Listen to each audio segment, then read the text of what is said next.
Quorum being present, the Committee on Foreign Affairs will come to order. Committee's meeting today for consideration of H.R.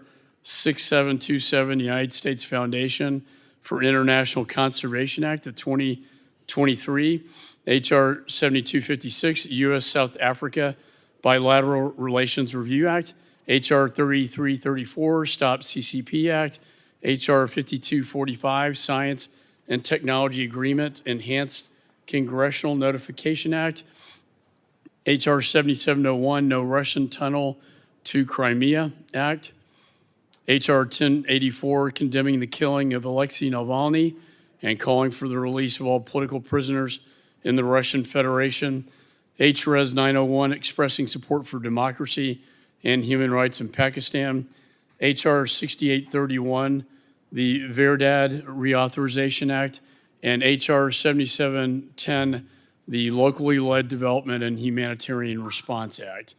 Chair announces that any requests for recorded votes may be rolled, and he may recess the committee at any point without objection. So ordered. Pursuant to House rules, I request that members have the opportunity to submit views for any committee report that may be produced on any of today's measures, and without objection, so ordered. Pursuant to notice, I now call up H.R. 6727, the United States Foundation for International Conservation Act of 2023. The bill was circulated in advance, and the clerk shall designate the bill. H.R. 6727, to establish the United States Foundation for International Conservation and to promote long-term management of protected and conserved areas and for other purposes. Without objection, first reading is dispensed with. The bill is considered read and open to amendment at any point. I recognize myself in support of the bill. As the chairman of this committee, I've had the opportunity, as most of us have, to travel around the world and see the importance of wildlife conservation firsthand. I've also watched international criminal organizations devastate communities for their own gain. China, specifically, is one of the world's largest markets for illegal wildlife trafficking. Criminal gangs slaughter rhinos for their horns, leopards for their pelts, and turtles for their meat. They sell these products in Chinese black markets, often with the full support of the Chinese Communist Party. And they use the profits to fund human trafficking, illegal drug trade, and other malign activities. This bill enhances environmental protection and builds on my work in conservation. The bill also pushes back against the CCP's malign influence and international criminal elements. I was a co-author of the bipartisan Plastics Act, which removed plastic from our oceans that's devastating to our marine life. And that's why I'm proud to be the author of this bill, the Foundation for International Conservation Act.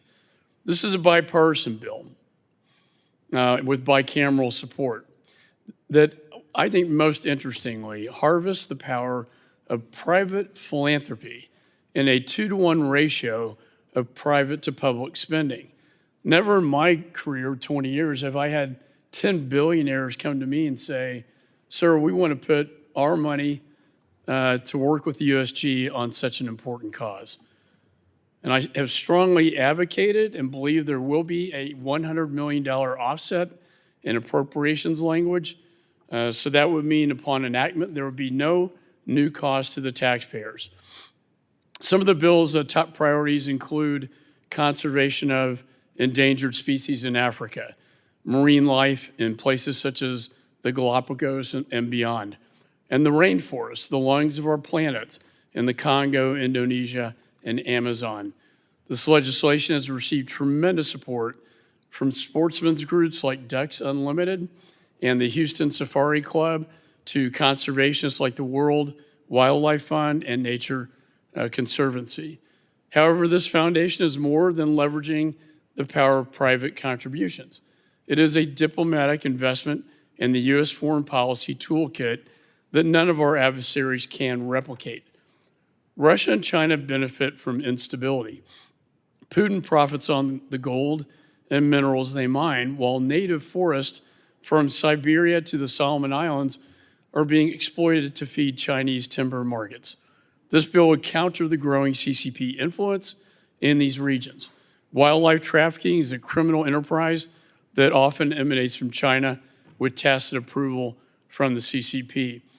In dollar value, illegal, unreported, and unregulated fishing costs the global economy as much as $23 billion per year. This legislation will fight the CCP's environmental destruction, bringing stability to local communities, and conserve wildlife, forests, and fisheries. Conservation has a critical role in protecting sensitive ecosystems in our environment, and it's been championed by Republicans for over a century, all the way back to Teddy Roosevelt. So I'm pleased to see that we have this bipartisan support on this critical measure, and I yield back the balance of my time. Is there any discussion on the bill? Mr. Meeks is recognized. Thank you, Mr. Chairman. I'm very proud to co-lead this measure that you authored that establishes the United States Foundation for International Conservation. Biodiversity environments critical to our planet and communities are threatened by the impacts of climate change and other man-made threats, including wildlife trafficking, deforestation, and illegal logging, and a demand for agricultural land. We can, we should, and we must find new and innovative ways to strengthen the United States-led conservation efforts. The bill before us does just that. This is a first-of-its-kind foundation which will identify and financially support long-term management of conserved areas and implement projects across a number of eligible countries, especially in sub-Saharan Africa, Latin America, and the Caribbean. It incentivizes private sector community investments and coordinates project implementation with eligible foreign governments, local governments, indigenous people, among other key groups.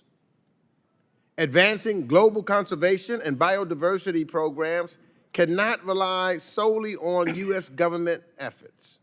Instead, we must coordinate and consolidate these efforts in partnership with the private sector and philanthropies deeply engaged on these issues. It is also important that the funds of the foundation supplement existing USAID conservation and biodiversity programs.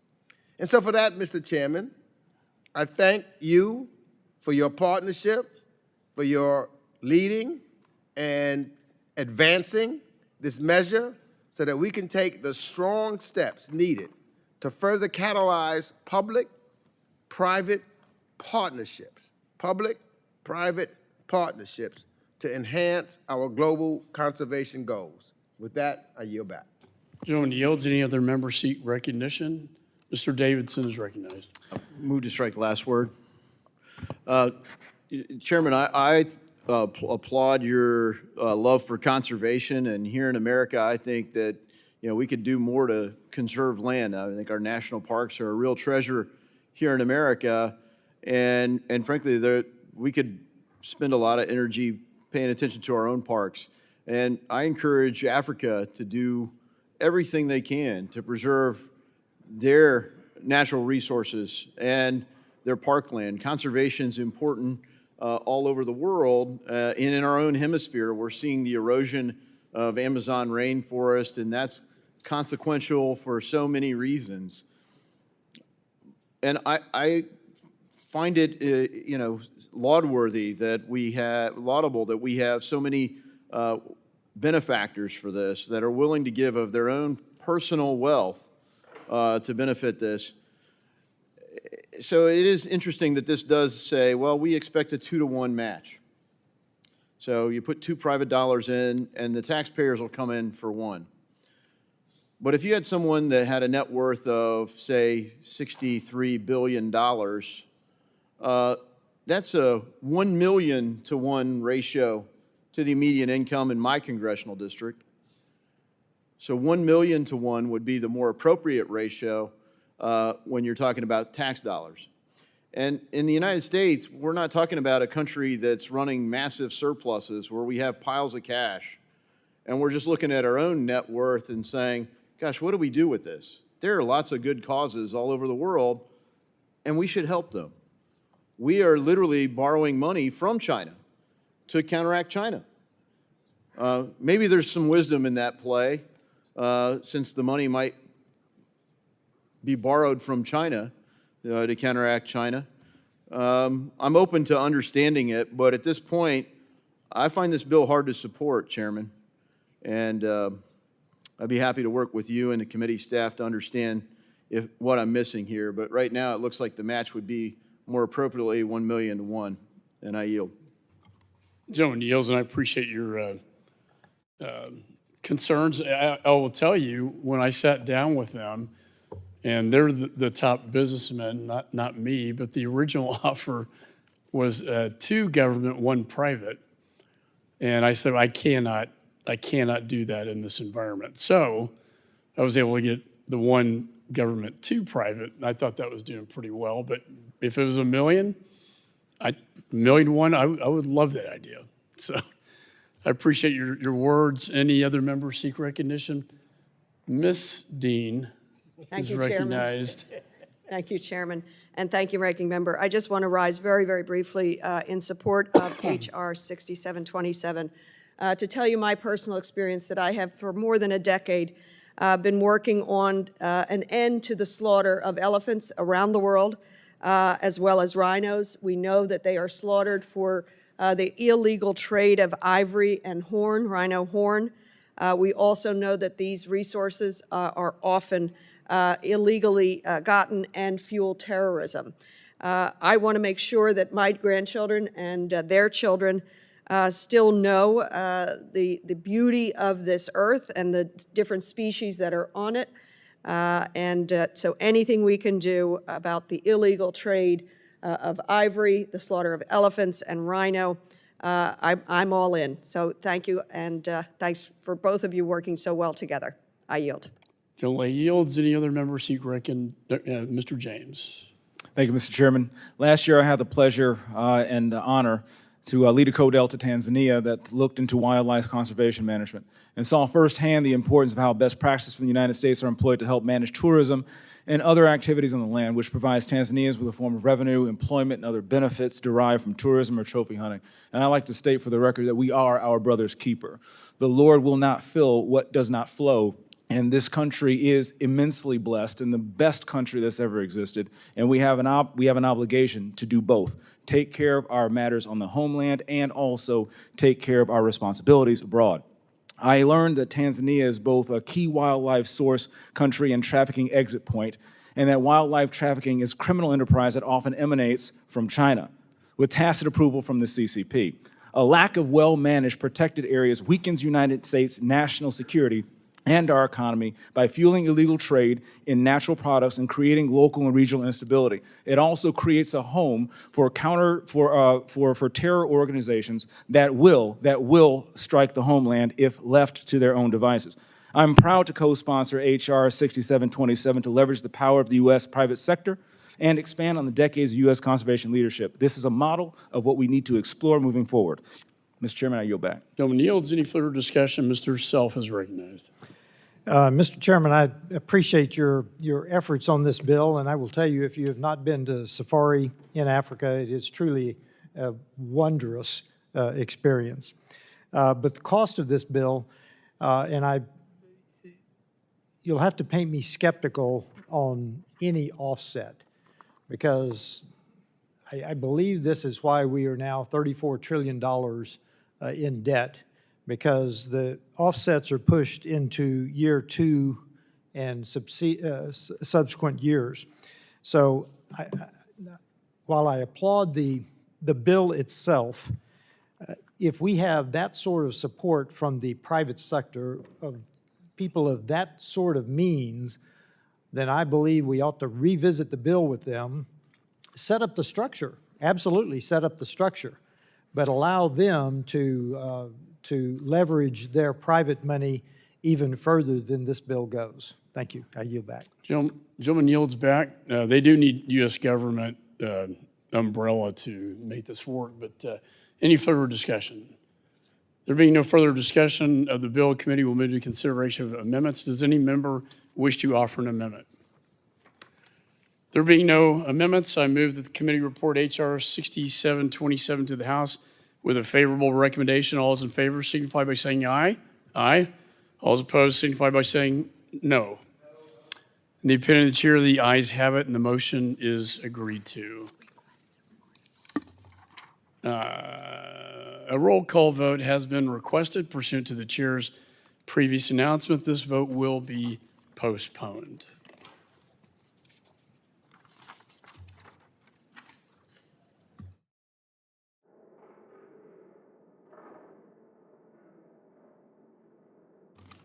Pursuant to notice, I now call up H.R. 7256, the U.S.-South Africa Bilateral Relations Review Act. The bill is circulated in advance, and the clerk shall designate the bill. H.R. 7256 to require a full review of the bilateral relationship between the United States and South Africa. Be it enacted by the Senate and House of Representatives of the United States. First reading is dispensed with, and bill is considered read and open to amendment at any point. Is there any discussion on the bill? Mr. James is recognized. Thank you, Mr. Chairman. I'm here today to speak in support of my bipartisan legislation, H.R. 7256, and the U.S.-South Africa Bilateral Relations Review Act. As chairman of the Subcommittee on Africa, I am acutely aware of South Africa's important role on the African continent, and I'm proud that the United States has held cordial relations with South Africa for nearly my entire life. South Africa has been the United States' largest trading partner in Africa since 2014 and is home to over 600 American businesses. In September, I chaired a subcommittee hearing to discuss the African National Congress's troubling foreign policy alignment and disastrous record of domestic governance. It's clear to me that the ANC of today is no longer the party of Nelson Mandela.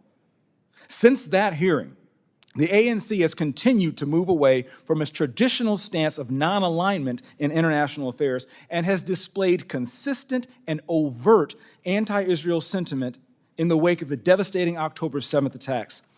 These include South Africa's foreign minister accepting a call from the Hamas leader on October 17th and visiting Tehran to meet with President Raisi on October 22nd. South Africa filing a politically motivated and grossly unfounded case against Israel at the International Court of Justice. South Africa foreign minister stating last week that South Africa will arrest Israeli South Africans who are fighting in the Israeli Defense Forces upon their return home and could strip them of their South African citizenship. Minister Pandor, who is in Washington this week, also implicitly encouraged protests outside the United States Embassy. Well, Madam Minister, you cannot expect to be my partner, cheat on me, and be upset when we consider stop paying your rent. In addition to the overt anti-Israel sentiment, the ANC has increased its alignment with the People's Republic of China and the Russian Federation. In February 2023, on the anniversary of Russia's invasion of Ukraine, the ANC hosted joint military exercises with Russia and China off the coast of South Africa, which I covered in my very first piece of legislation, H.Res 145. Maybe rehearsing drills to kill American soldiers and sailors is not necessarily a position of non-alignment, but a position of provocative aggression. Additionally, the ANC hosted the BRICS conference in Johannesburg in August 2023 and is actively involved itself in Moscow's and Beijing's effort to de-dollarize the global monetary system and rewrite international norms. These actions raise serious questions about the ANC's commitment to upholding democratic values, good governance, and human rights both domestically and throughout Africa. The ANC of today is putting its party above its people and institutions in the Republic of South Africa. It is the fundamental right, let me be clear, it is the fundamental right of every sovereign nation to chart its own direction. However, actions have consequences, and the American people have options. This legislation would simply require the Biden administration to make a determination on whether South Africa's actions are undermining United States national security or foreign policy interests, and conduct a full review of the bilateral relationship between the U.S. and South Africa. The only way that would be threatening is if you are actually undermining the United States and our partnership. It is important to show the South African people that the United States is aware of its plight And it's important to show the American people that they will no longer be played as fools. I'm proud to have introduced this legislation on a bipartisan basis with Congressman Moskowitz from Florida, and I believe it's in the fundamental interests of this committee's oversight responsibility to see it become law. Mr. Chairman, I yield back. Gentleman yields. Any other member seek recognition? The ranking member Meeks is recognized. Thank you, Mr. Chairman. South Africa is a key partner of the United States on issues of both global and regional consequence. As they turn out the lights. It's the Russians, Mr. Chairman. Don't let them win. We're talking about China.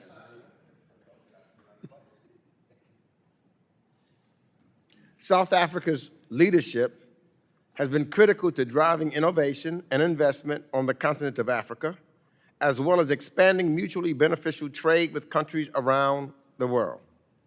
It is also true that South Africa has taken a number of stances on foreign policy matters that I do not agree with and do not believe are helpful to advancing peace and prosperity. But if our goal as the United States is to achieve an open and cooperative partnership with South Africa that supports both of our countries' interests, the bill before us today will not get us to that end. And for that reason, I must oppose it. A year and a half ago, the Biden administration put out a U.S. strategy toward sub-Saharan Africa, noting, and I quote, "It is impossible to meet today's defining challenges without African contributions and leadership," unquote. Underpinning that strategy is the concept that the United States can offer positive choices to Africans as they determine their own future. In other words, we have the opportunity and the responsibility to present options to our African partners that they can judge to be worthwhile and in their best interests. We don't get to impose our ideas, but we should make a compelling case for why it makes sense to partner with the United States and work together to achieve shared interests. If we look at one example not included in the bill's findings, we can see an instance of where we and others successfully used communication with South Africa to achieve a better outcome. When South Africa hosted the BRICS summit in August of last year, they ultimately did not have Vladimir Putin attend in person, though Putin had reportedly originally planned to go. This was an important signal and a step in upholding international commitments that I know I and many of our colleagues here recognize. And finally, I would point out that the certification section of this bill unnecessarily duplicates a process that already exists in statute under the African Growth and Opportunity Act. As an AGOA country, South Africa already receives a yearly review that takes into consideration any activities that undermine U.S. national security or foreign policy interests. This is a requirement for a country to be deemed eligible to participate in AGOA on a yearly basis. So the administration already has the power and responsibility to review whether South Africa has participated in such activities as part of the country's AGOA eligibility review. This legislation is not the right tool to address bilateral relations between the United States and South Africa, and I therefore oppose the bill and the ANS, and look forward to working with my colleague and our partners in South Africa to find a more productive path forward.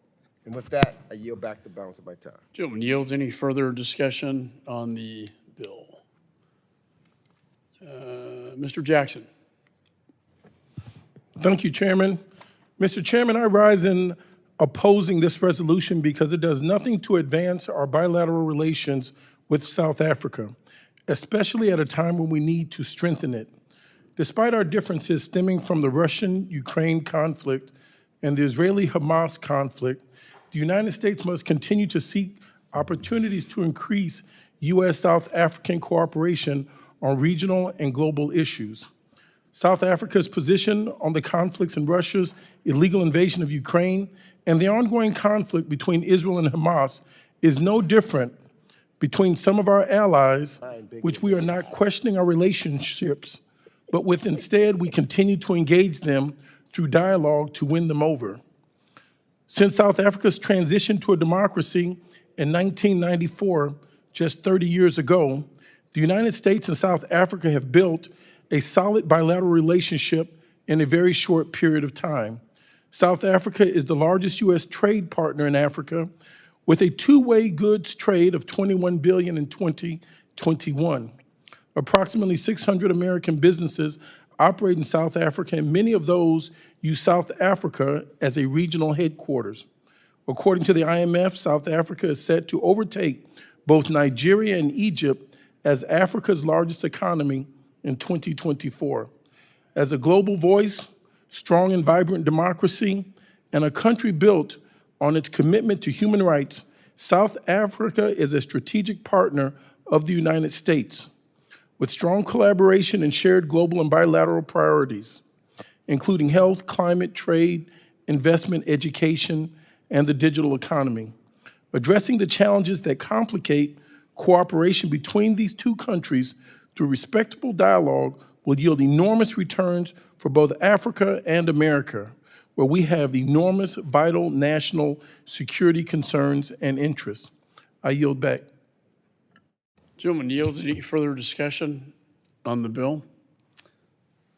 There being no further discussion, let me just say I support this. I find most troubling that South Africa, which is a beautiful country, but now are allowing China and Russia to conduct joint naval exercises off the coast of South Africa. That very much concerns me, and I find that disturbing. But there being no further discussion, the committee will move to consideration of amendments. Does any member wish to offer an amendment? Mr. Perry? Mr. Chairman, I have an amendment at the desk number 444. We're going to go with the A&S first. Mr. James is recognized. Thank you, Mr. Chairman. I have an amendment in the nature of the substitute at the desk, and I ask for its consideration at this time. The clerk shall distribute the James amendment in the nature of a substitute.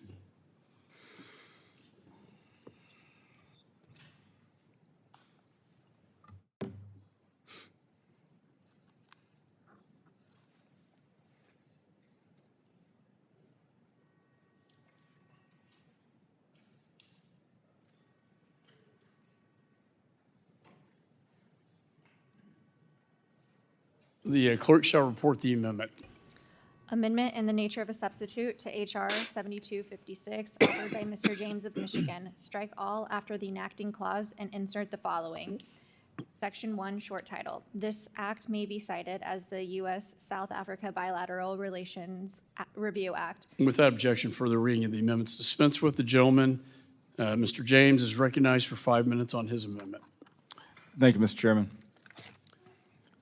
I'm offering this amendment in the nature of a substitute to update the bill since its introduction in February and to include further concerning actions taken by South African government officials and the ANC. As I said in my earlier remarks, just last week, South Africa's foreign minister stated that South Africa will arrest Israeli South Africans who are fighting in the Israeli Defense Forces upon their return home and could strip them of South African citizenship. Minister Pandor, who is in Washington this week, also implicitly encouraged protests outside the United States Embassy. That doesn't sound very friendly to me. Does it to you? The record must reflect that these astounding statements, and I continue to be concerned with South Africa and their trajectory and failure to adhere to stated stance of non-alignment. We are more than welcome to continue the dialogue and make sure that we no longer leave vacuums of United States influence to be filled by our adversaries. But at the same time, it is reasonable to expect our allies to meet us halfway. Mr. Chairman, I yield back. Gentleman yields. Any other members seek recognition? Ms. Jacobson is recognized. Thank you, Mr. Chairman. While I appreciate the concerns my colleagues raised with South Africa's engagement with Russia, I do not agree with this bill's approach. The Biden administration has been clear. Our approach to strategic competition cannot be forcing African countries to choose.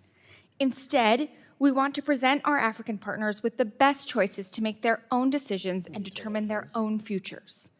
One incredibly successful program of the United States in South Africa is AGOA, which has created jobs and strengthened U.S. soft power in the country, which we know is critical given the economic challenges everyday South Africans face. I think it's important that as we think about our role on the continent, as we think about strategic competition, we do not punish everyday South Africans for actions of their government that some of us may disagree with. The certification section of this bill duplicates an existing annual review under the AGOA Act and is unnecessary. The U.S. government already has a process to consider all of these factors and determine AGOA eligibility. I oppose this bill, and I urge my colleagues to do the same. General yields. Any other member seek recognition? Mr. James. Mr. Chairman, I thank you. Hopefully we can apply those same sentiments when it comes to allowing Israel to run its country. But all this amendment is asking for is making sure, all this bill is asking for, is for the Biden administration to make an assessment of whether or not we are working together as partner. And the only reason this would be threatening to anyone is if they know they have something to hide. I yield back. Gentleman yields. Any further discussion on the amendment in the nature of a substitute? There being no further discussion, do any members wish to offer an amendment to the James amendment in the nature of a substitute? Mr. Perry is recognized. Thank you, Mr. Chairman. I have an amendment at the desk, number 444. Clerk shall distribute the amendment.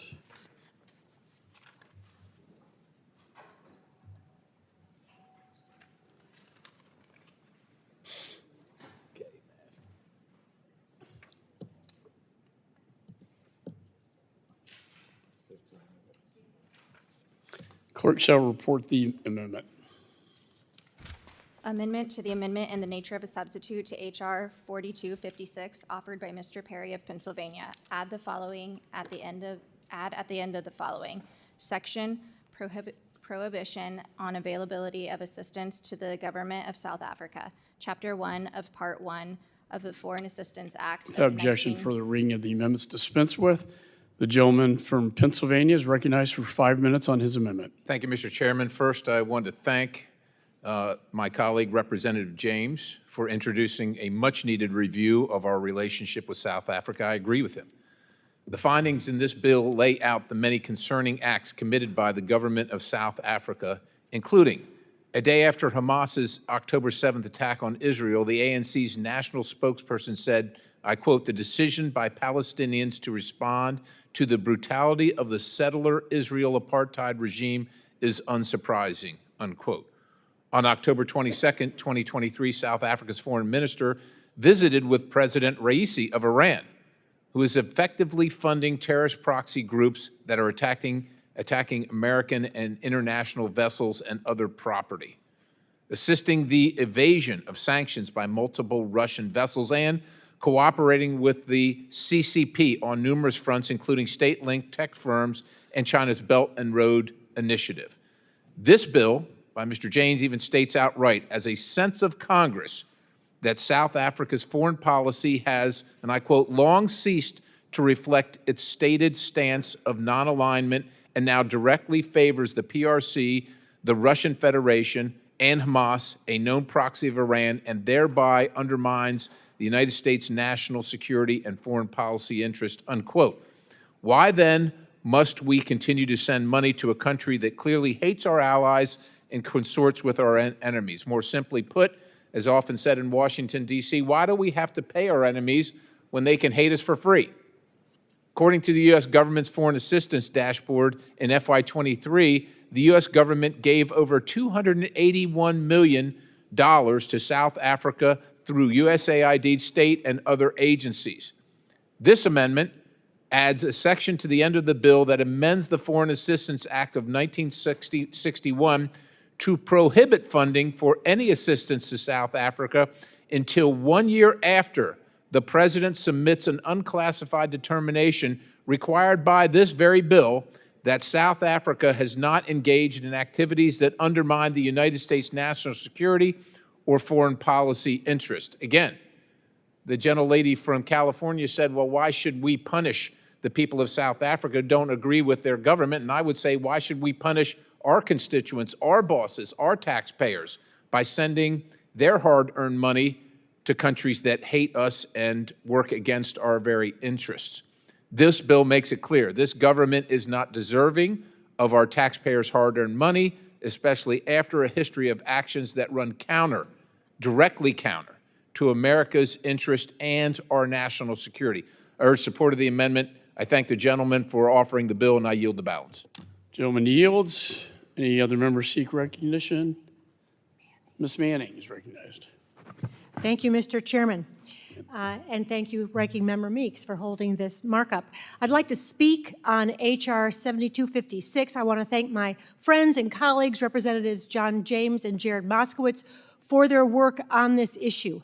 I recently traveled to South Africa with a bipartisan, bicameral congressional delegation where I got to see firsthand the tremendous opportunities and challenges in our long-standing relationship with one of the most important countries in the region. It was clear to me that South Africa has major challenges to deal with, from power shortages, which require daily load shedding, to corruption, to healthcare issues. There are numerous areas for cooperation on these and so many other areas. However, I am among those who have questions and concerns about the direction of some of South Africa's recent policies, including its partnerships with Russia and China and unhelpful efforts on the world stage that divide us. That's why I recently led a bipartisan letter with my friend and our subcommittee chairman, Congressman Chris Smith, and more than 200 members of Congress on both sides of the aisle to Secretary Blinken, expressing our outrage with the groundless case brought by South Africa against Israel at the International Court of Justice, accusing our ally Israel, the only democracy in the Middle East, of committing genocide. Israel is a democracy defending itself against the terrorist group Hamas that is dedicated to its destruction. And I am glad that the United States has made clear its stance on the ICJ case, which the State Department agrees is unfounded. This is not just an issue for the U.S. and for Israel, but also for South Africa's own citizens. Its Jewish community, the largest on the continent. They have made clear that the government of South Africa has ignored or downplayed their concerns of anti-Semitism, which have been documented on the rise throughout the country since October 7th. In fact, since the filing of the genocide petition, anti-Semitism in South Africa has risen by more than 600%. Mr. Chairman, I would like to request unanimous consent to include in the record a statement from the South African Jewish Board of Deputies on the ICJ case, in which they make clear that the government has treated their concerns over anti-Semitism with contempt and call out the double standards South Africa applies toward Israel compared with Vladimir Putin's Russia, Sudan, and beyond. Without objection, so ordered. Thank you. That's why I think it's worthwhile that this committee take a closer look at these developments and trend lines in our very important bilateral relationship and work with the administration to be clear-eyed and realistic about our interests and where they may diverge. So in closing, I support the intention of the bill and the ANS, and I yield back the balance of my time. Gentlelady yields. Any further discussion? Mr. James is recognized. The overwhelming majority of U.S. foreign assistance to South Africa is for health programs, and specifically for PEPFAR. In fiscal year 22, the United States provided $660 million of foreign assistance to South Africa. Of this, $604 million was for health programs, and $428 million for PEPFAR. Cutting all foreign assistance to South Africa would almost exclusively be impacting the South African people. Now, why is that important? Because there is no evidence that the ANC elites and leadership will adopt policies more favorable to the United States as the result of increased poverty and suffering that a prohibition of U.S. assistance to South Africa will cause. In this case, directly, it seems the United States cares more about the South African people than the ANC. The ANC already ruled over a 2-decade decline in South Africa's economic output and living standards, so I don't believe that removing PEPFAR assistance would create the desired behavioral change in the South African government's policies. This amendment's prohibition of all assistance to government of South Africa, I believe, while it comes from a good place and certainly warrants discussion, may be a bit broadly focused and would overwhelmingly push ordinary South African people away while having no impact on the ANC elites who are in charge of South African government's policymaking. Additionally, this amendment would prohibit foreign assistance for an additional one-year period following the president's submission of the review on whether or not South Africa is undermining U.S. national security. Any funding determinations should be made on the merits of the review once concluded, and not on a timeline that may be at odds with the conclusion or the review. So our efforts here today are clearly to motivate our partners in South Africa back to the table, not to push them away. And it's for these reasons that I have to oppose this amendment. Mr. Chairman, I yield back. Gentleman yields. Any other member seat recognition? Mr. Meeks. Thank you, Mr. Chairman. I oppose this amendment. And while, as I stated earlier, I disagree with the approach of the underlying bill and the section requiring a determination from the president on whether South Africa has engaged in activities that undermine U.S. national security or foreign policy interests is duplicative of a process that already exists in statute. However, this amendment takes things even further in the wrong direction by prejudging any determination or certification made by the president because it cuts off funding for South Africa before a determination is made. It is rash and ill-considered to cut off funding to a partner country with no due process, especially when that funding would cut off our incredibly important PEPFAR work with South Africa, which provides HIV prevention, care, and treatment. Literally life-saving work. If the point of the bill is to undertake a review, then that review must take place before the U.S. imposes significant consequences like cutting off funding. And therefore, I strongly disagree with this and oppose this amendment. I yield back. Gentleman yields. Any further discussion on the amendment? There being no further discussion, the question now occurs on the amendment offered by Mr. Perry, number 92, to the amendment in the nature of substitute. All those in favor signify by saying aye. All those opposed signify by saying no. No. In the opinion of the chair, the noes have it, and the amendment is not agreed to. Sorry, Scott. Are there any further amendments? There being no further amendments, the question now occurs on the amendment in the nature of substitute number 92 offered by Representative James. All those in favor signify by saying aye. Aye. All those opposed signify by saying no. No. In the opinion of the chair, the ayes have it, and the amendment is agreed to. There being no further amendments, I move that the committee report. No, that wasn't reporting. That was the ENS. We're reporting right now. I move that the committee report H.R. 7256 is amended to the House with a favorable recommendation. All those in favor signify by saying aye. Aye. All those opposed signify by saying no. In the opinion of the chair, the ayes have it, and the motion is agreed to. A roll call vote has been requested. Pursuant to the chair's previous announcement, this vote will be postponed. Pursuant to notice, I now call up H.R. 3334, the Stop CCP Act. The bill was circulated in advance. The clerk shall designate the bill. H.R. 3334, to provide for the imposition of sanctions on members of the National Communist Party Congress of the People's Republic of China and for other purposes. Without objection, the first reading is dispensed with. Bill is considered read and open to amendment at any point. Is there any discussion on the bill? Mr. Barr is recognized. Move to strike the last word. Thank you, Mr. Chairman. This bill from Representative McCaul authorizes sanctions against CCP Central Committee members who are responsible for aggression against Taiwan, the oppression of Hong Kong, and human rights abuses against the Uyghurs in China. This bill addresses gaps in our current sanctions regime by drawing attention to the critical role played by decision-makers in the CCP's Central Committee.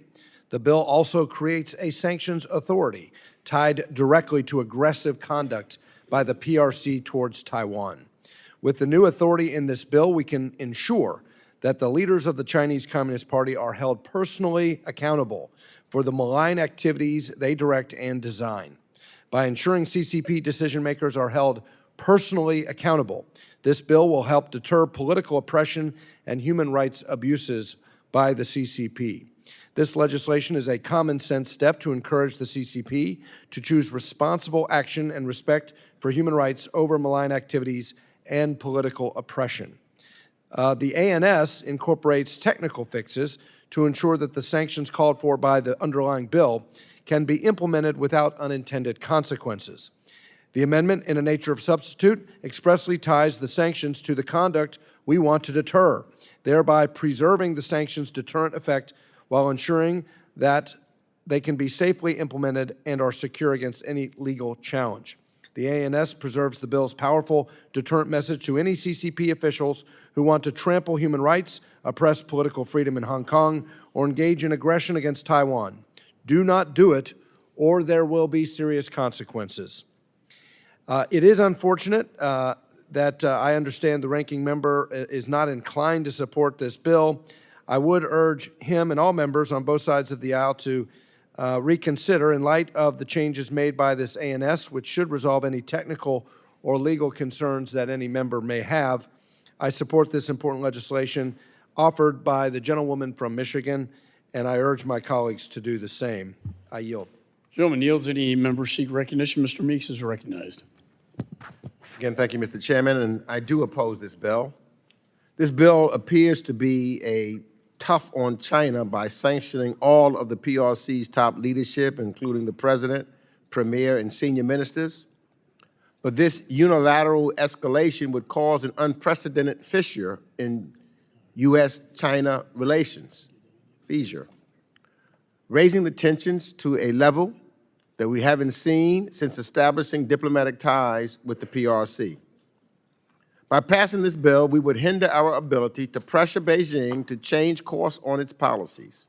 While there is tremendous bipartisan agreement that the People's Republic of China is a grave geopolitical threat, this bill makes clear that there are very different perspectives on how to address that challenge. Instead of thinking about effective ways to outcompete Beijing and counter its worst impulses, we are seeing policy proposals that would be ineffective, counterproductive, and actually harmful to America. The bill before the committee imposes sweeping mandatory sanctions across the top tier of China's leadership without any thought to how this might impact U.S. officials and businesses who may need to engage PRC officials to advance the United States' interests. It includes no workable waiver to ensure that sanctions don't harm U.S. national security or interests. By sanctioning all top leaders in one fell swoop, it would rupture the United States-China relationship while failing to deter China and its malign behavior. You see, poking China in the eye in ways that only raise tensions in the region isn't a strategy. Preventing American officials, diplomats, and military leaders from having open lines of communication with their counterparts isn't a strategy. Thankfully, the Biden administration does have a strategy. It has implemented unprecedented policies to prevent U.S. critical technology from being exported to China. It has invested time and effort to build a coalition of partners and allies to counter China's aggression and coercion. And with Congress's support, it has invested in America's research and innovation capacity in critical industries through the CHIPS and Science Act and the Inflation Reduction Act so that we can outcompete China economically and create jobs for the future here in the United States of America. An essential component of this strategy, however, is deterrence and diplomacy to ensure that competition does not veer into conflict.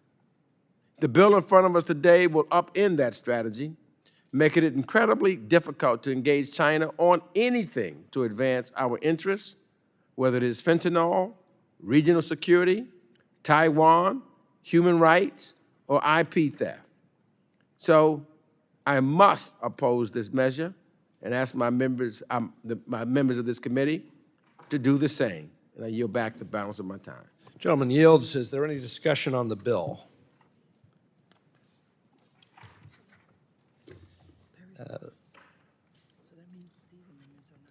There being no further discussion of the bill, the committee will move to consideration of amendments. Does any member wish to offer an amendment? Mr. Chairman, I have an amendment in the nature of a substitute at the desk, and I ask for its consideration at this time. The clerk shall distribute the bar amendment in the nature of a substitute number 85.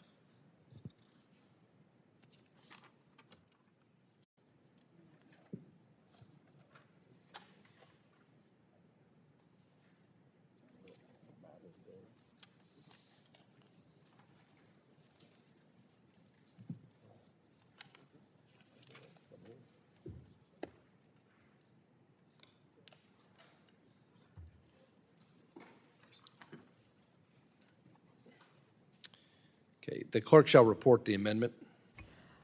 Amendment in the nature of a substitute to H.R. 3334, offered by Mr. Barr of Kentucky. Strike all after the enacting Without clause. objection, further reading of the amendment is dispensed with.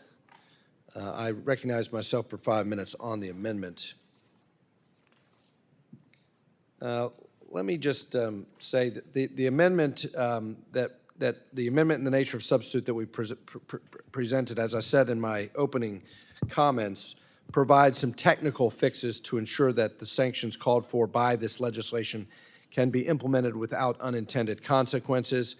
And I appreciate my friend, the ranking member's comments, and he's always thoughtful about these things, about what is the right strategy to deter the Chinese Communist Party. And I think in his comments opposing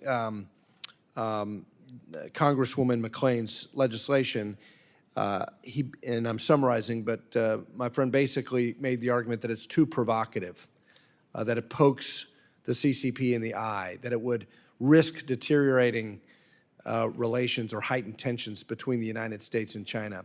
That ship has sailed, with all respect.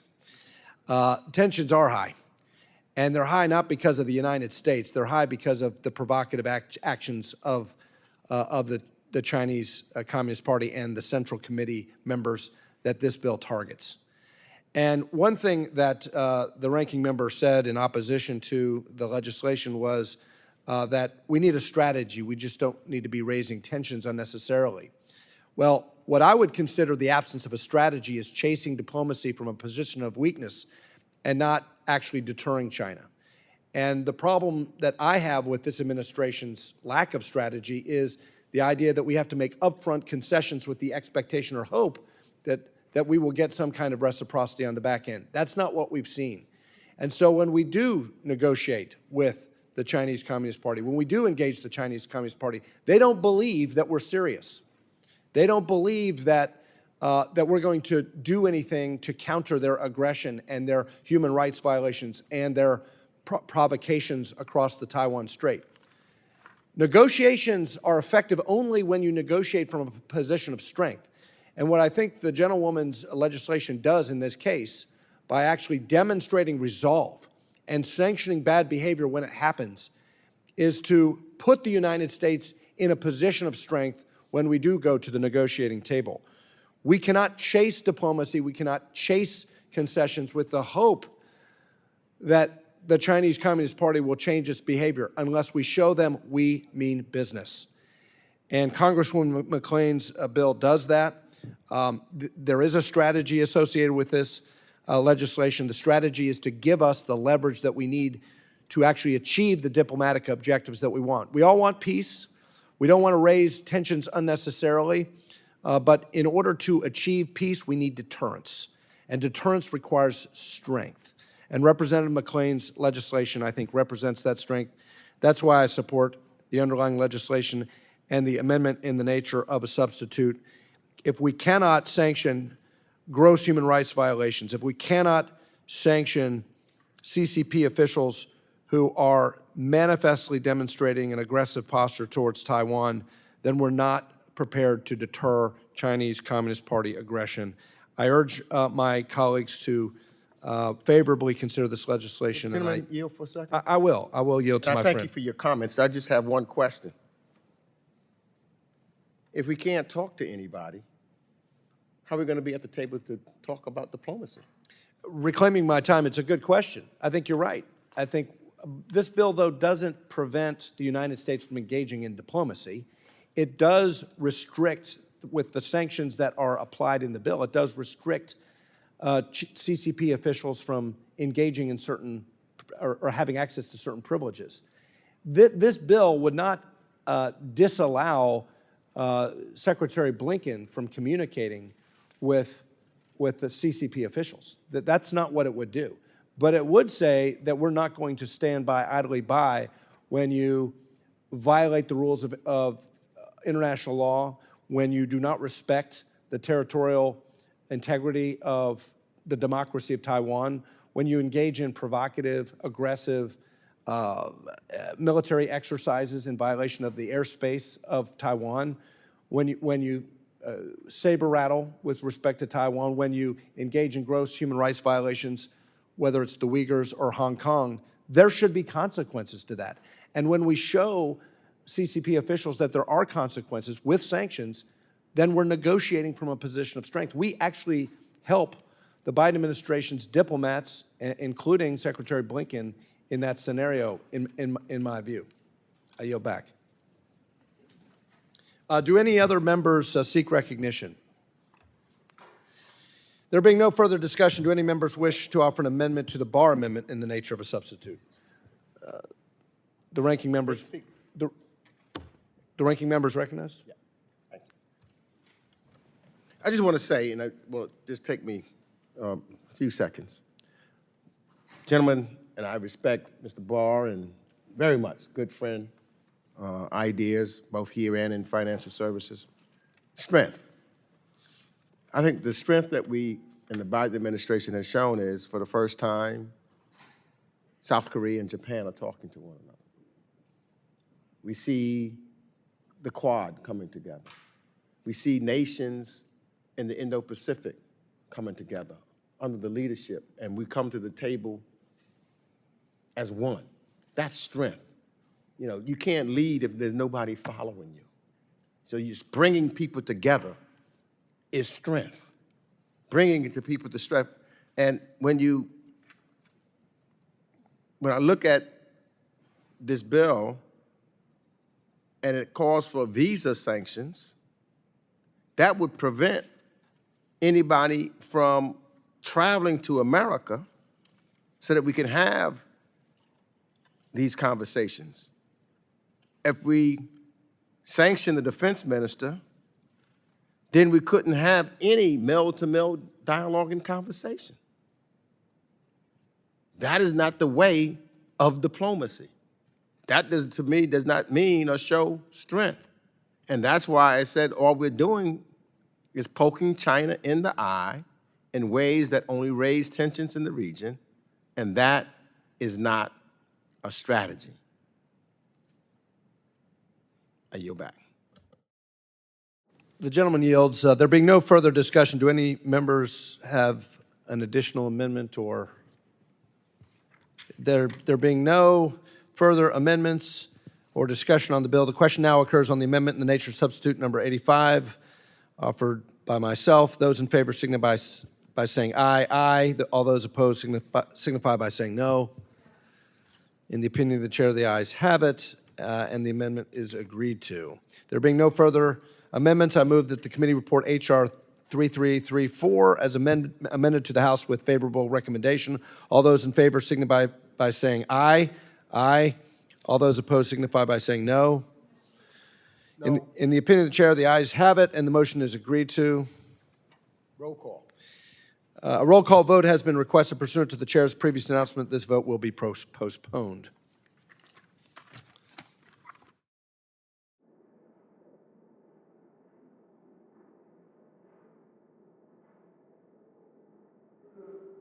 Pursuant to notice, I now call up H.R. 5245, the Science Technology Agreement Enhanced Congressional Notification Act of 2023. The bill was circulated in advance. The clerk shall designate the bill.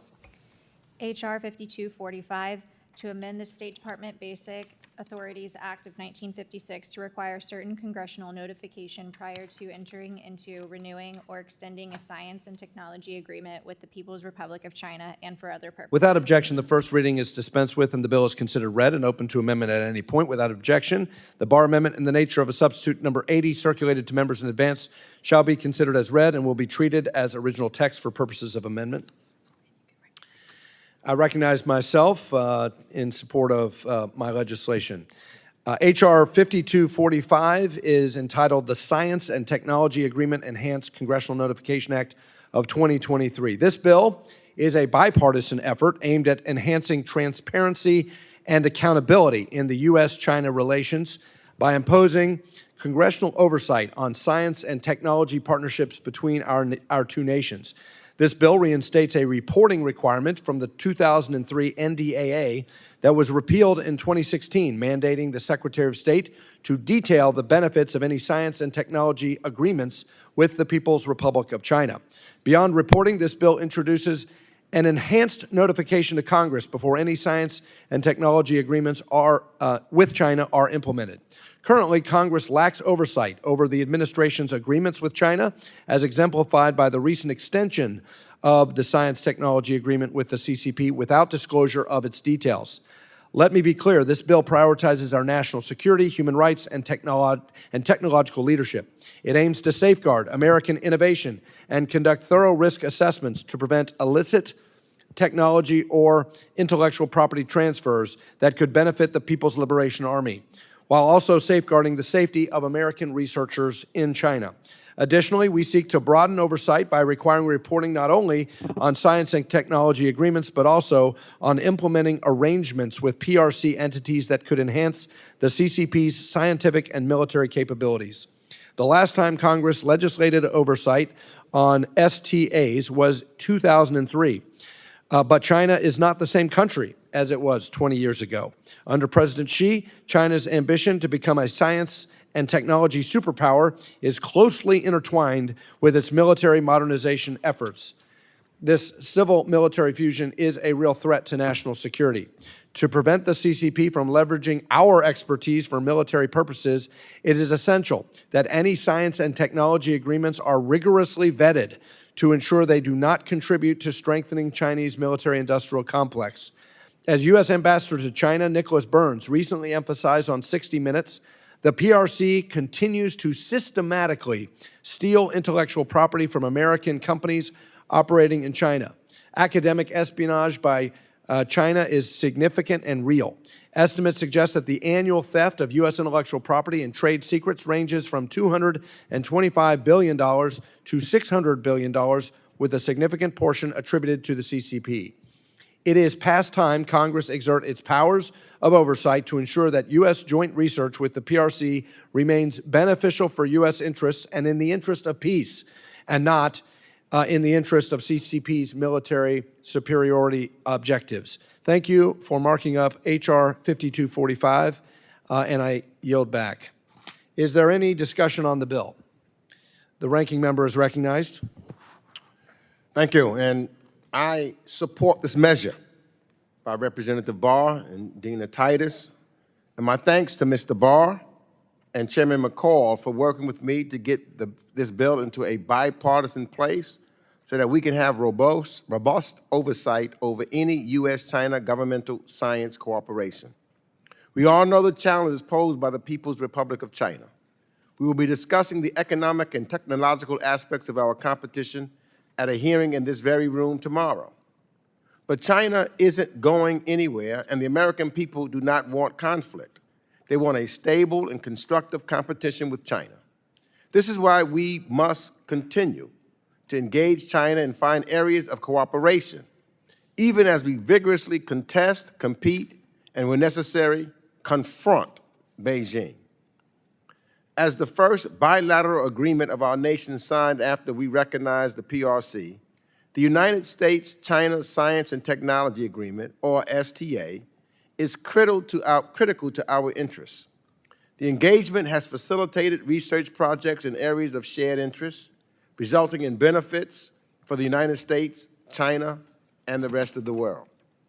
As long as it's done with proper safeguards and monitoring, science cooperation can be beneficial to the United States. And this is why it's critical that we have a robust U.S.-China STA. The United States has nearly 60 STAs with nations around the world. And while government-to-government cooperation can take place without them, these agreements provide a set of bilateral accepted standards, rules, and protections that guide the research and provide access and protections to American researchers. In other words, an STA is a critical mechanism to ensure that any government-to-government science cooperation is done safely and is in our national interests. Mr. Barr's bill would allow Congress to conduct a robust oversight over the U.S.-China STA through a notification that outlines how the agreement benefits the United States and how it can further bolster to protect U.S. interests. It will also enable Congress to monitor all the joint activities and cooperative projects that are taking place under the agreement to ensure that we are not indirectly assisting Beijing in ways that may undermine the United States' values or interests. And with that, I yield back. I support the bill, and I yield back the balance of my time. Gentleman yields back. Is there any additional discussion on the bill? There being no further discussion of the bill, oh, I'm sorry. Oh, the gentlelady and the co-sponsor of the bill, I want to thank the gentlelady, Congresswoman Titus, for her bipartisan work with this, and I recognize her for 5 minutes. Thank you, Mr. Barr, and it's a pleasure to work with you on this. But I have an amendment in the nature of a substitute that I would ask the committee to consider. Not yet? The clerk shall distribute the amendment. Oh, sorry. I think it is. I think we've already done the amendment. Okay. Sorry. I'm back. I apologize. Gentlelady's recognized. I apologize, Mr. Chairman. The amendment in the nature of a substitute has already been offered. Okay, right. And now I'm speaking in favor of that amendment. Okay, thank you, and I apologize. The bipartisan ANS being offered makes improvements to the underlying text, and I'm glad to be the Democrat lead on this measure and to partner with my Republican colleague on it. The State Department facilitates government-to-government science collaboration by providing ground rules and standards on issues such as the protection of intellectual property. There are nearly 60 bilateral science and technology agreements and more than 2,000 sub-agreements currently in force. The engagements facilitated by these agreements provide valuable access for U.S.-based scientists to get to foreign scientific capabilities, facilities, and expertise, while also informing allies about why the U.S. is the technological and scientific leader in the world. We share our norms, our procedures, and our values. Scientific cooperation has the potential to benefit the U.S. and the world by positively contributing to public health, addressing climate change, and supporting innovation. The U.S.-China Science and Technology Agreement became the first bilateral deal signed after the U.S. formally recognized the PRC in 1979.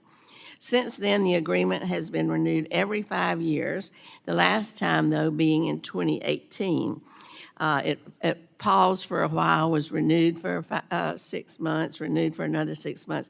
This would put it in place back to the 5-year standard. So currently, the administration is in active negotiations to amend and renew the agreement like originally intended. This ANS endorses scientific cooperation with China when it's in the interest of the United States.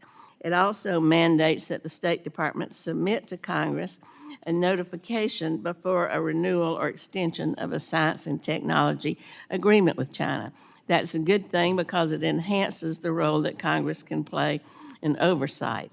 Similarly, for any existing agreement, state must submit a notification within 90 days outlining the terms of the agreement and how it bolsters national security for Congress to take into account. It's important to note that this bill takes a clear-eyed approach to these agreements due to the sensitivity of technological exchanges. The congressional notifications that are mandated here emphasize the national security implications of the agreement, push the administration to safeguard our U.S. intellectual property, and ensure state is able to monitor and evaluate the implementation of the agreement. I think it's a smart bill because it's tough on China while ensuring the continuation of constructive diplomacy. It puts conflict and competition aside, but puts U.S. interests first, and that's good for us as well as for the rest of the world. So I thank my colleague for allowing me to join him in this effort. I apologize for getting there a little mixed up with the procedure, and I urge my colleagues to support this bipartisan measure. I yield back. The gentlelady yields back, and I associate myself with the gentlelady from Nevada's comments and agree wholeheartedly with everything she said. Is there any further discussion? There being no further discussion of the bill, the committee will move to consideration of amendments. Does any member wish to offer an amendment? There being no amendments, I move that the committee report H.R. 5245 as amended to the House with a favorable recommendation. All those in favor signify by saying aye. Aye. Those opposed signify by saying no. In the opinion of the chair, the ayes have it, and the motion is agreed to. A roll call vote. As for roll call vote, a roll call vote has been requested pursuant to the chair's previous announcement. This vote will be postponed.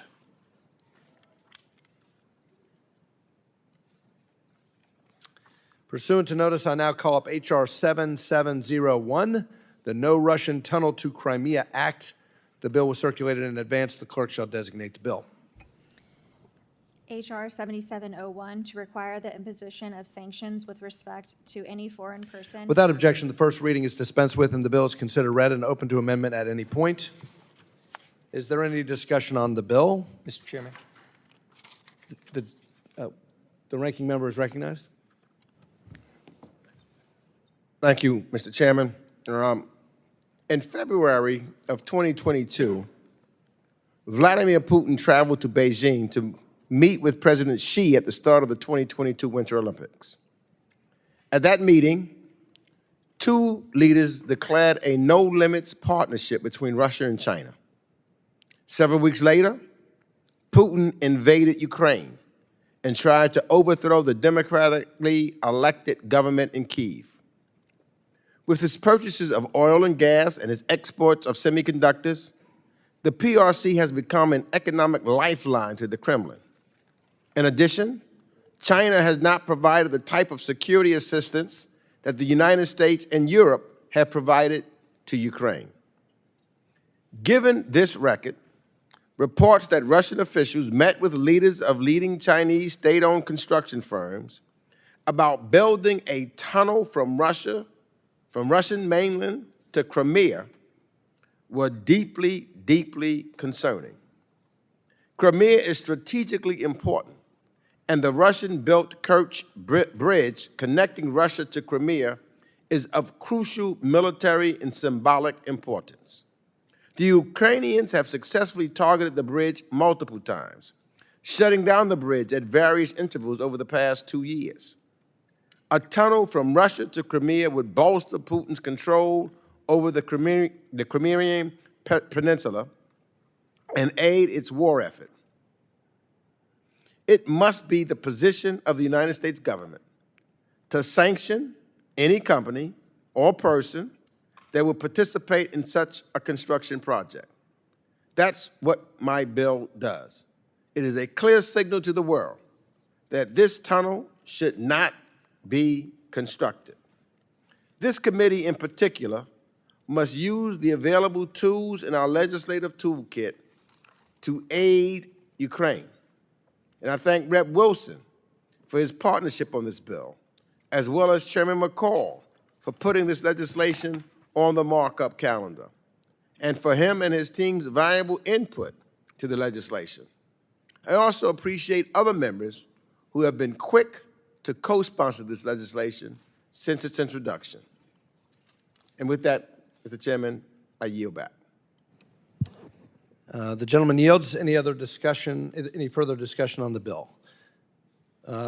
There being no further discussion, the committee will move to consideration of amendments. Does any member wish to offer an amendment?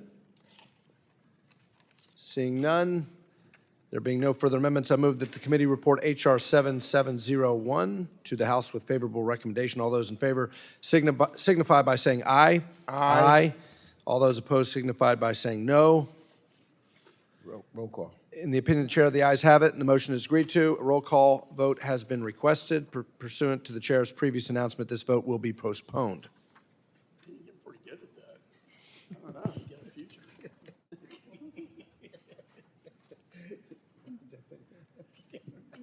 Not ready for him to. You didn't say anything, hot mic on him? That's my nickname. Hot mic. Is this yours or is this mine? This little button says you can- Don't worry, I'm not.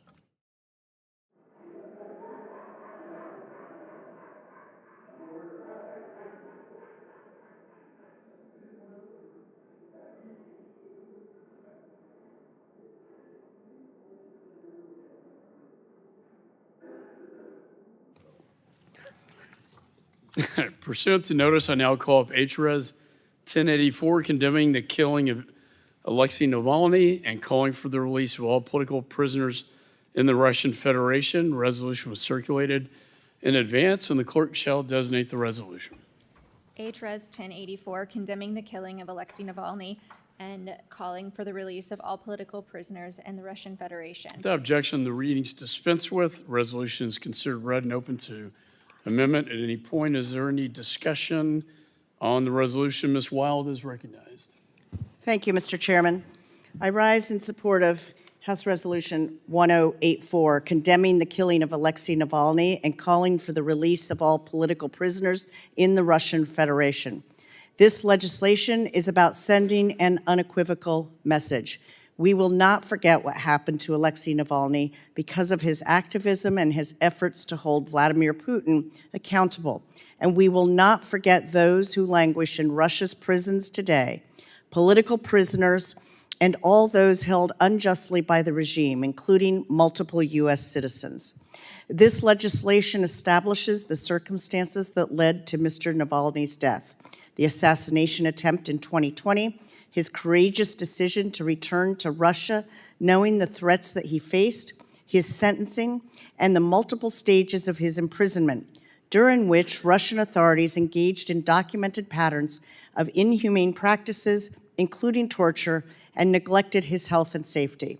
The legislation condemns the killing of Mr. Navalny, establishes that the Russian government is responsible for his death, expresses solidarity with the families of all those unjustly detained in Russia, and urges their immediate release, and calls on the Secretaries of State and Treasury to impose additional sanctions on Russian authorities that played a role in Mr. Navalny's killing. I want to thank my colleague, Representative Ann Wagner, for standing with me in support of this legislation, as well as other colleagues of both parties who have co-sponsored the resolution. And I want to recognize Representative Keating for his tireless leadership on these issues. Together, let us come together to pass this resolution with a resounding bipartisan margin, and let us work to ensure that the voices of all those unjustly detained in Russia and around the world are never forgotten. Thank you, Mr. Chairman. I yield back. General yields. Any further discussion? Ms. Dean's recognized. Thank you, Mr. Chairman. And Ranking Member Meeks. I rise in support of H.Res. 1084. I begin by expressing my sincerest condolences to the family and friends of Alexei Navalny. We here in America grieve with you. We must always stand up for those who fight for democracy and against corruption, and condemn those who would seek to stamp out all dissent in their selfish pursuit of power. The mistreatment of Mr. Navalny, from the attempt to assassinate him, to his politically motivated prosecution and subsequent imprisonment, to the inhumane conditions and torture he was subjected to in prison, to his untimely killing at the hands of the Russian government, is simply unconscionable and must be condemned in the strongest possible terms. I want to make sure to highlight that thousands of people attended Mr. Navalny's funeral at great potential risk to themselves, a testament to his lasting impact on the people of Russia and their opposition to authoritarian rule. I also recognize all those who continue Mr. Navalny's noble work and strive to uphold his legacy, despite threats of prosecution and violence against them. We stand with you. We must work to ensure that no one else is subjected to the same horrors for standing up for democracy and the rule of law. And we must seek the release of those currently held as political prisoners by the Russian government. I urge my colleagues, all of my colleagues, to support this resolution, and I yield back. Gentleman yields. Any further discussion? Mr. Keating is recognized. Thank you, Mr. Chairman. I have an amendment at the desk. Let's see. Okay, I have to start by saying there being no further discussion of the resolution, the committee will move to consideration of amendments. Does any member wish to offer an amendment? Mr. Keating is recognized. Mr. Chairman, I still have an amendment at the desk. And the clerk shall distribute the amendment.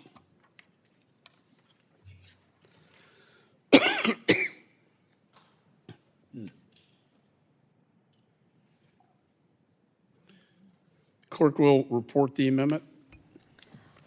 Amendment to H.Res 1084, offered by Mr. Keating of Massachusetts. Page 4, line 15, strike prisoners on and insert prisoners, including Vladimir Kara-Murza on.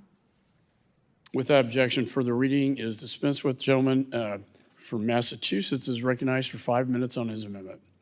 Thank you, Mr. Chairman. I'd like to thank you and Ranking Member Meeks for having this important markup today. As Ranking Member on the Subcommittee on Europe, I'd like to begin by giving my thanks to this committee for considering two measures today, which I have co-sponsored and which push back on Russian malign influence and support Ukraine in its time of need. First, the No Russian Tunnel to Crimea Act by Representative Meeks and Representative Wilson imposes sanctions on any individual who seeks to connect the Russian mainland with illegally occupied Crimea. Russian claims to Crimea are illegitimate and illegal, and it's important we continue to impose costs on the Kremlin and any groups that further these malign interests. Second, H.Res 1084 condemns Russia's murder of Alexei Navalny and calls for the release of all political prisoners in Russia, such as Vladimir Kara-Murza. This amendment that we are now discussing ensures Vladimir's name remains on the record, and that will continue to work towards his release. Evgenia Kara-Murza, an esteemed advocate of Russian democracy and wife of Vladimir, was my guest as President Biden's State of the Union address. She, like many others, hopes for a day when Russia will be free from Putin's reign of terror. The resolution also calls for the release of U.S. citizens Paul Whelan, Evan Gershkovich, Alsu Kermasheva, who continue to be held on bogus charges in Russia. Their release is a top priority of this administration, and I look forward to the day we can welcome them home. I want to give personal thanks, in particular, to Representative Susan Wild for her steadfast leadership on this important issue. Next, I want to thank Chairman McCaul and Ranking Member Meeks for working with me to pass H.R. 1809, the Block Transatlantic Technology and Iranian Drones Act, and House Res 81, calling on the President to support the creation of a special tribunal for the crime of aggression against Ukraine. They supported these things through markup in the committee, and I also want to thank this committee for passing HCON Resolution 27 through markup, which calls for Vladimir Kara-Murza's immediate release. I'm hopeful these bills will help fight sanctions and the sanction evasion by Iran and support Ukraine's cause for freedom and condemn the Kremlin's crackdown on the opposition, and I hope that this will be considered in the House floor as soon as possible, and I urge the chairman to support me in these efforts. While the measures being considered today are important to supporting Ukraine's war effort and condemning Russia's malign influence, It is beyond comprehension that Speaker Johnson continues to hold up bipartisan legislation to support Ukraine, which has been sitting there for over a month.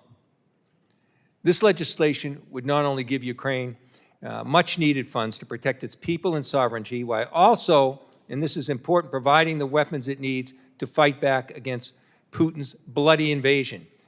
It will also go towards replenishing our own defense stockpiles in a time where threats are arising in the Indo-Pacific and the Middle East, and where U.S. interests are threatened at home and abroad. Speaker Johnson's delay is harmful to U.S. interests, and now more than 2 years after after they launched an unprovoked and full-scale invasion of Ukraine, House GOP leadership plays politics with the lives of Ukrainians who are defending the cause of freedom on their homeland. President Biden has been resolute in his support for Ukraine since the beginnings of these wars and well before. Our European allies and partners have provided significant military, humanitarian, and financial aid to Ukraine. By abandoning our allies in their time of need, we are signaling to Russia, China, North Korea, and Iran that their actions will go unpunished and that the United States will just simply stand idly by while they further their malign goals. The U.S.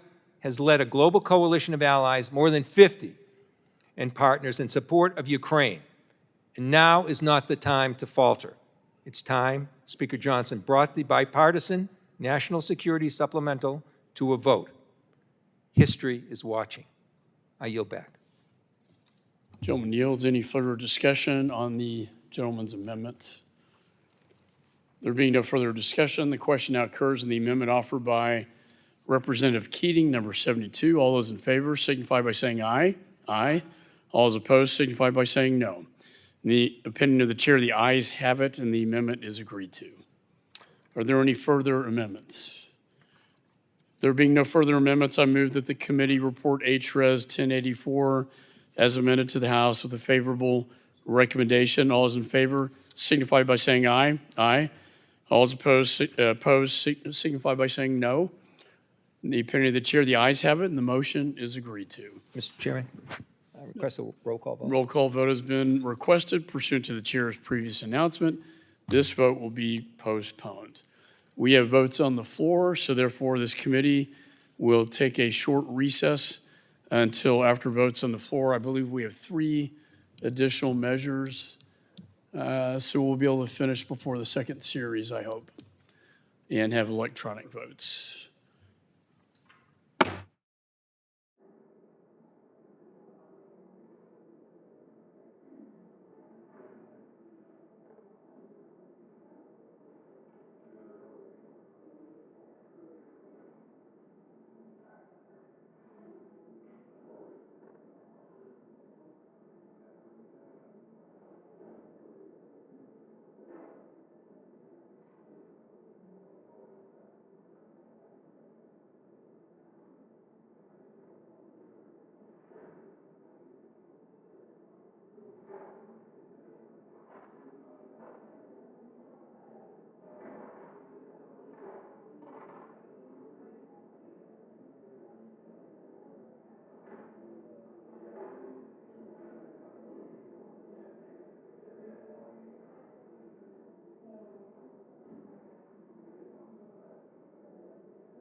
All right.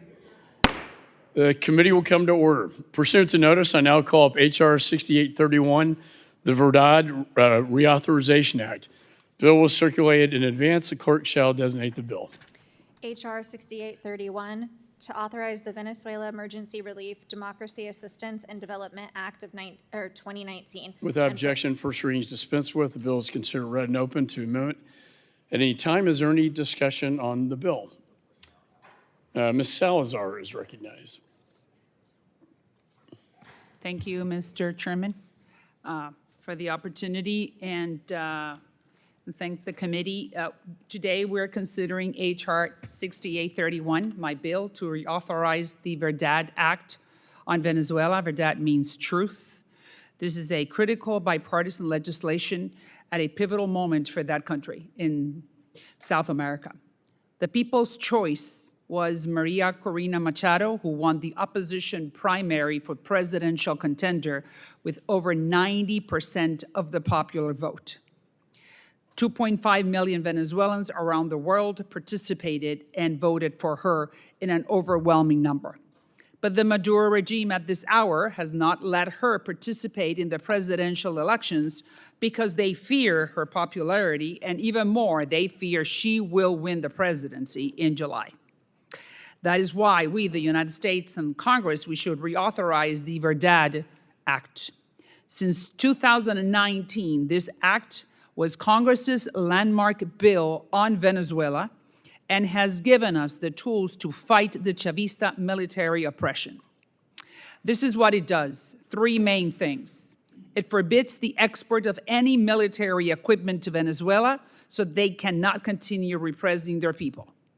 Number two, it revokes the visas of armed dealers who sell Russian weapons to Venezuela. Number three, it freezes the assets in the United States of anyone who commits human rights abuses in Venezuela, like we are seeing right now in the persecution of Maria Corina Machado, whom I said is the top presidential candidate, and her political team.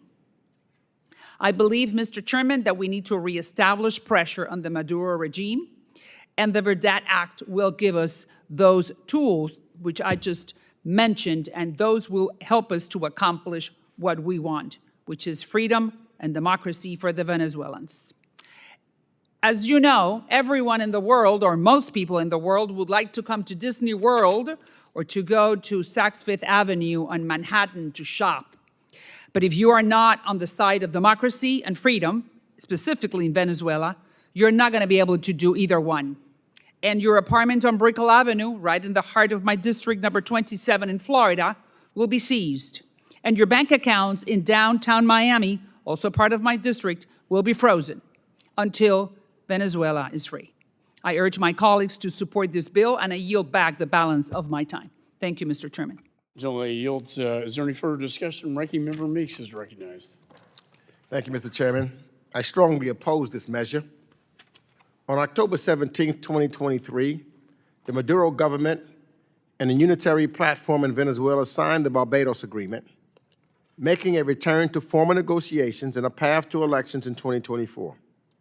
Now, I do share the deep concern of my colleagues on both sides of the aisle regarding certain steps taken by the Maduro government in this process, including the disqualification of opposition presidential candidate Maria Corina Machado.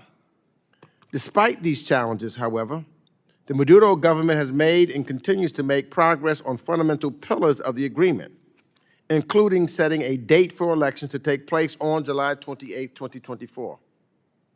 And while I voted to pass the Verdad Act in 2019, I am concerned today that the timing of this legislation will prove counterproductive to the United States foreign policy goals in Venezuela and potentially set back momentum.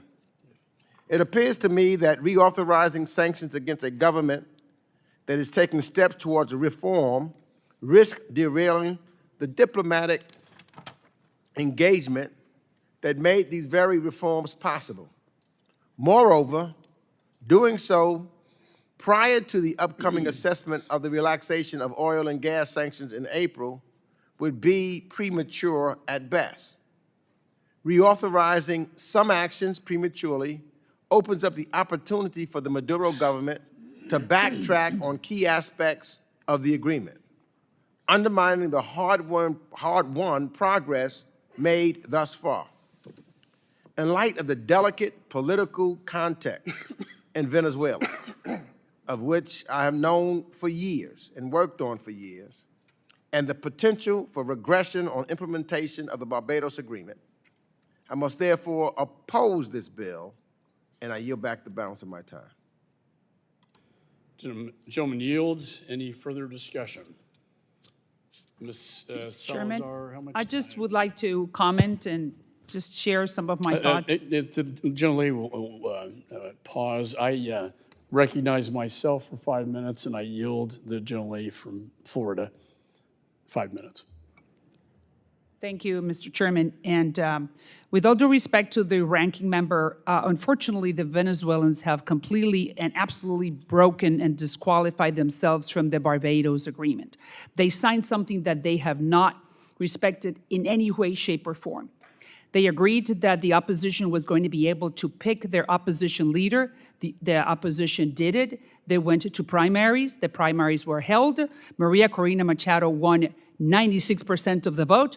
And right now, the Maduro regime is not letting her participate in the presidential elections. What else do you think we need to see? The moment that the Maduro regime authorizes Maria Corina to participate in free and fair elections with international observers, then we could be considering everything else that you deem necessary. But right now, the Maduro regime is just making a joke out of us, the United States. I yield back. Gentleman yields. Any further discussion? Mr. Connolly. Thank you, Mr. Chairman. I'm going to support the bill, and I thank Ms. Salazar for bringing it before the committee. But I do think that Mr. Meeks, his admonition is something we got to watch carefully.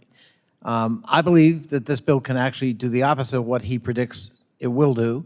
But if I'm wrong and he's right, we need to reconsider how we approach this issue. But I believe that passing this bill actually strengthens the hands, potentially, of our negotiators with the Maduro government, because then the choice is us or the State Department approach.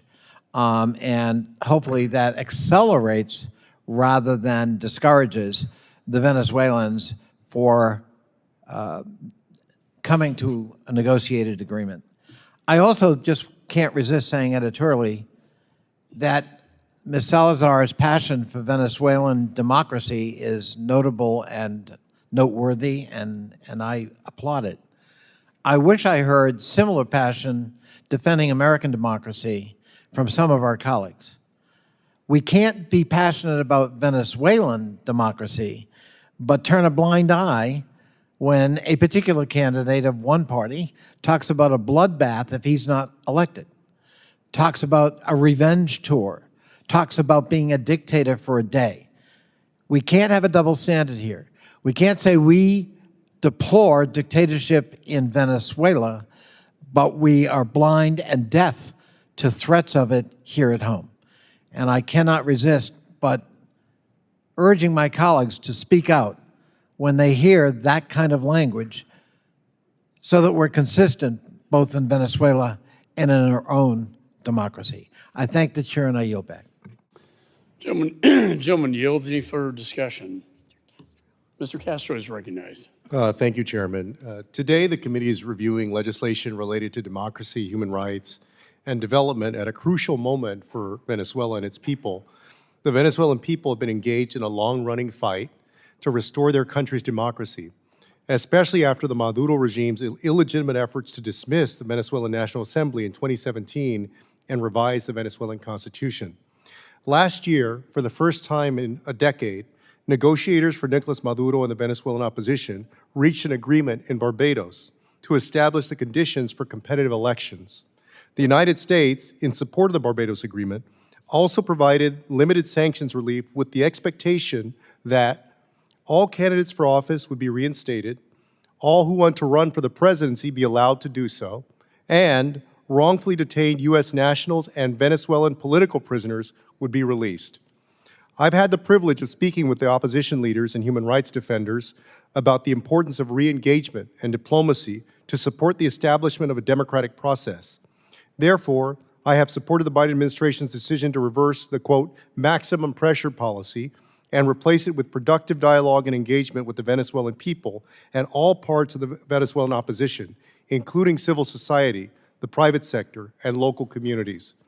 I applaud the efforts of the Venezuelan opposition, which has made great strides in putting aside its differences and uniting for democracy. However, I'm also aware that significant obstacles remain. The efforts of regime-backed courts to disqualify Ms. Maria Corina Machado, who definitively won the opposition's primary election, are extremely concerning. I don't think any of us were under the illusion that the Venezuelan people would have completely free and fair elections in 2024. But the negotiating process is key to establishing a framework for democratic transition and demonstrating the strength of opposition unity. There are two important dates coming up that those of us who care about Venezuelan democracy must keep in mind. March 25th is the deadline for the opposition to put forward their candidates for this year's elections. It's up to the Venezuelan opposition and voters to decide who will be their presidential candidate, given the repressive political situation. I hope that the opposition will not allow Nicolas Maduro to splinter their hard-won unity. The second important date is April 18th, the deadline set by the Biden administration to decide whether it will renew General License 44, which provides relief to Venezuela's oil and gas sector based on Nicolas Maduro's progress towards competitive elections. Given the sensitivities of these decisions that need to be made in the coming weeks, I do not support moving ahead with this legislation at this time.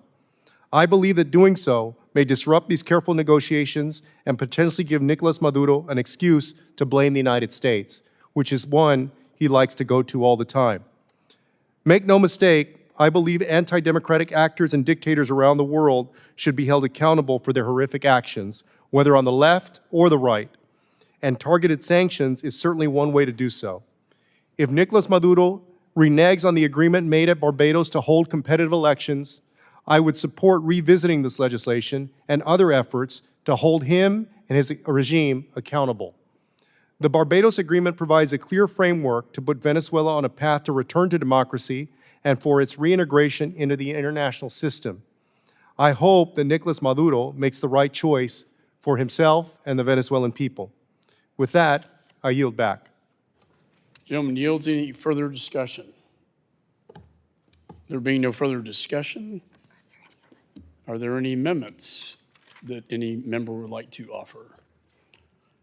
There being no further amendments, I move the committee report H.R. 6831 to the House with a favorable recommendation. All those in favor signify by saying aye.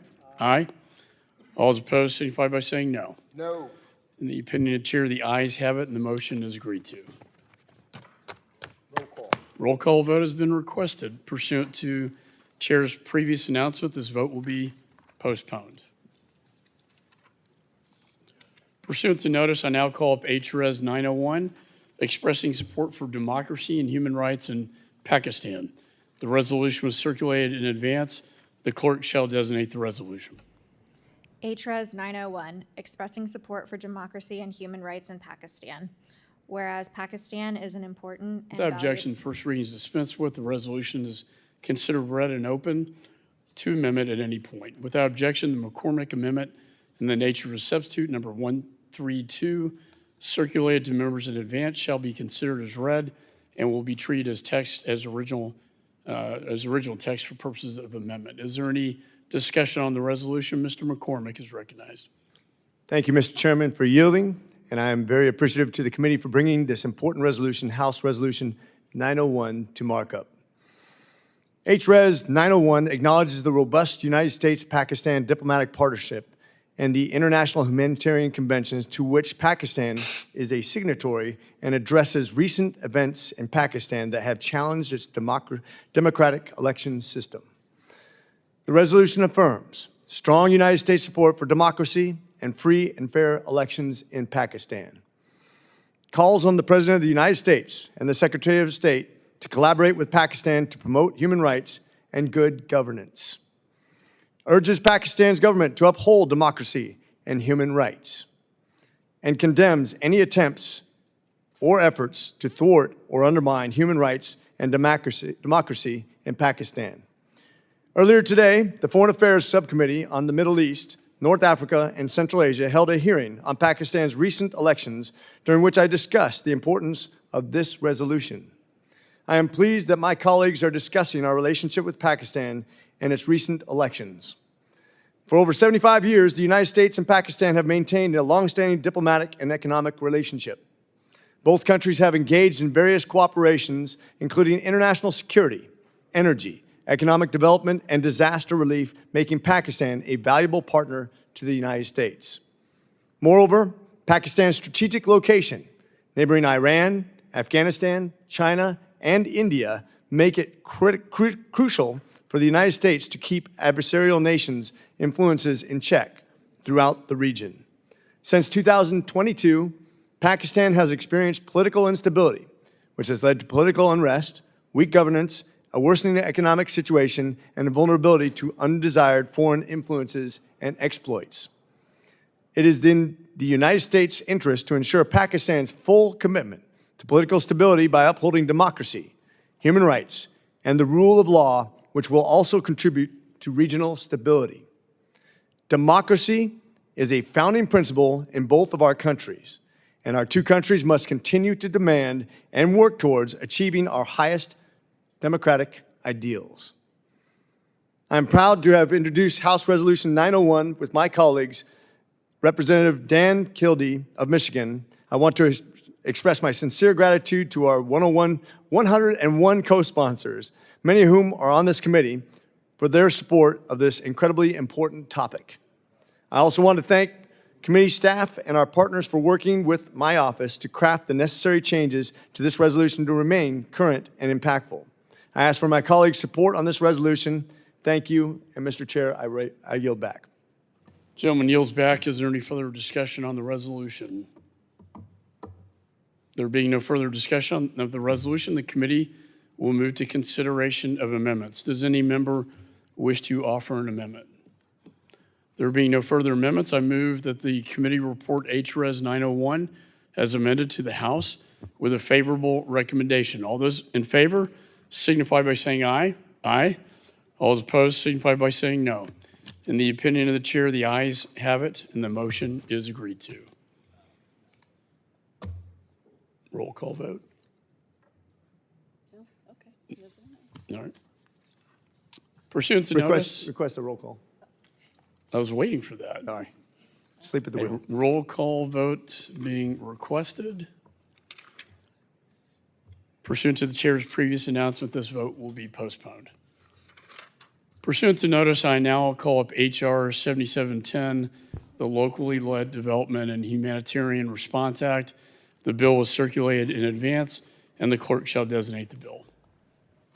H.R. 7710 to authorize and encourage the United States Agency for International Development and to pursue a model of locally led development and humanitarian response and expand engagement with local partners and increase its local partner base. Without objection, first reading is dispensed with.